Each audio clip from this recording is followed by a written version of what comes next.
With truth, it is geared from a place of personal identity to be something to resist. We perceive reality as against us, and we have to resist that and overcome it.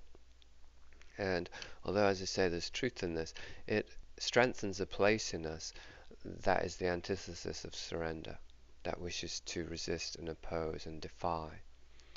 And so, by such a method, the reality that is enslaving us consolidates its hold over us. Those able to platform are not in the flow of truth. Those of us who are able to talk about these ideas and disseminate them as truth, we are not in the flow of truth. Those in the flow of truth perceive a different narrative entirely. This is not it.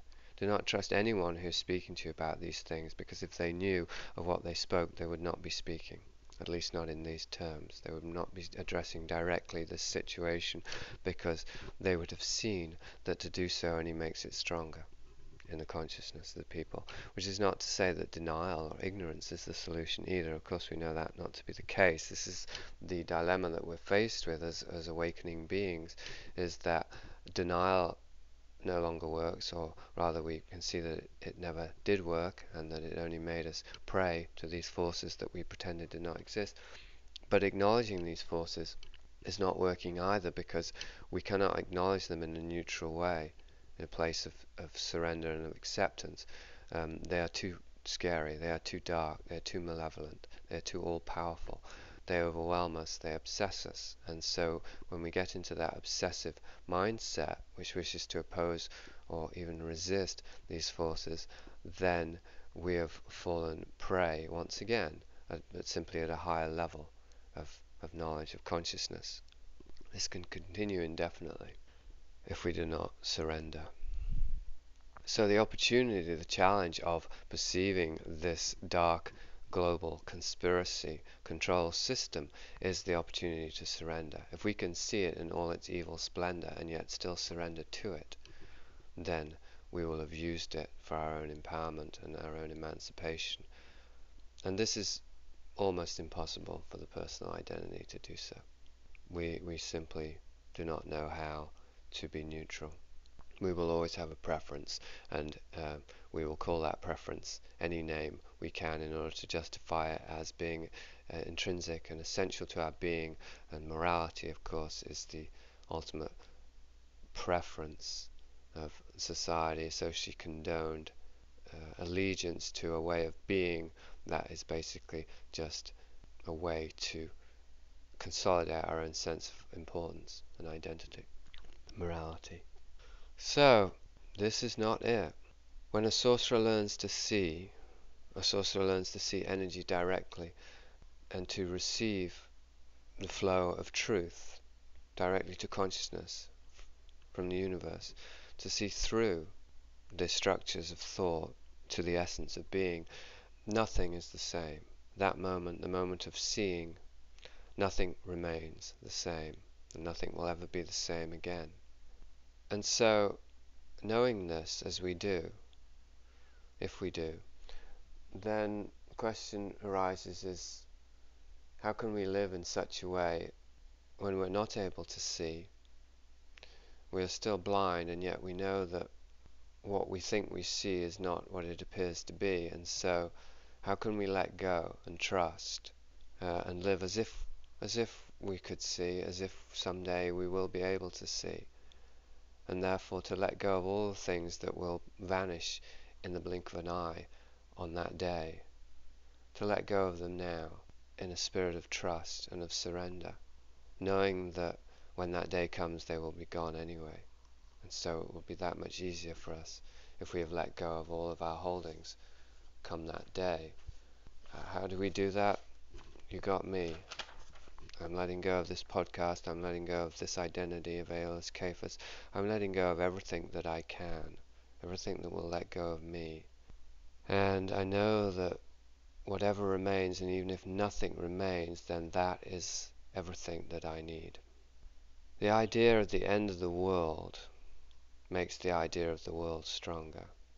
The more we focus upon the world ending, the more that idea, in a sense, strengthens and consolidates our belief in the reality of a world that is ending. The end of the world is not some great Armageddon destructive scenario.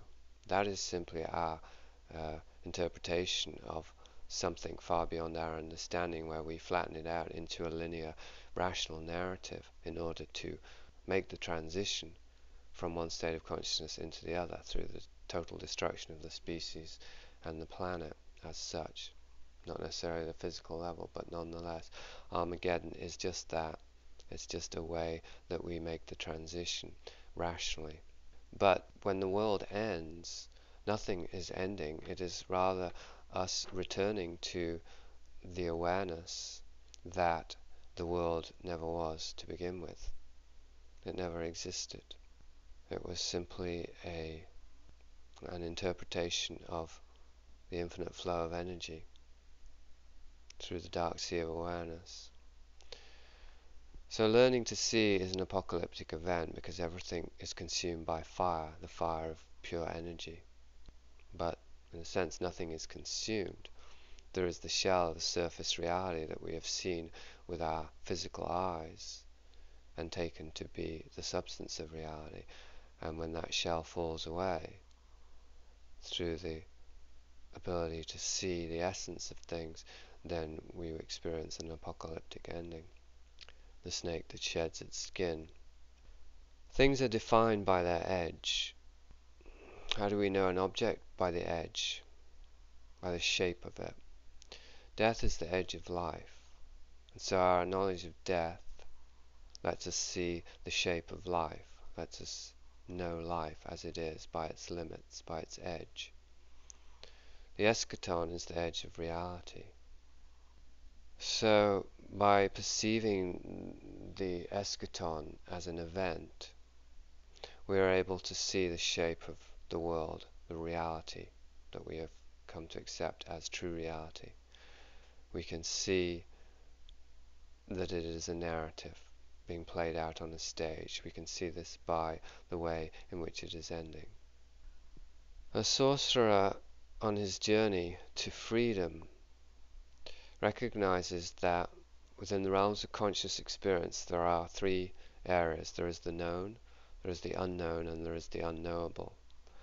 It is essential, perhaps the most essential thing, for a sorcerer to know the difference between these three areas.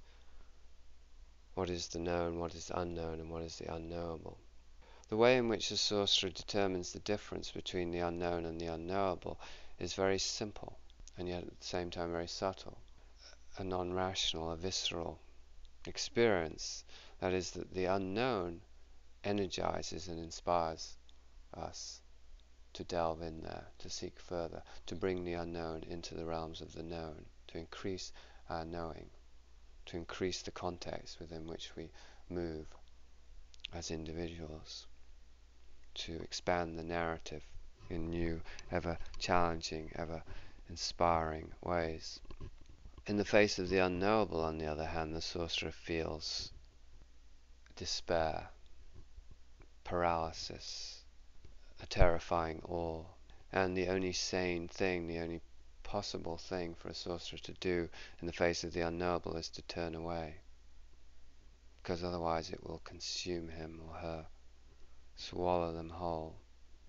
So this is very much key on our path now through these unknown waters, is to know when we've reached the edge of the unknown and we are skirting the edges of the unknowable, because that will be the end of us right there.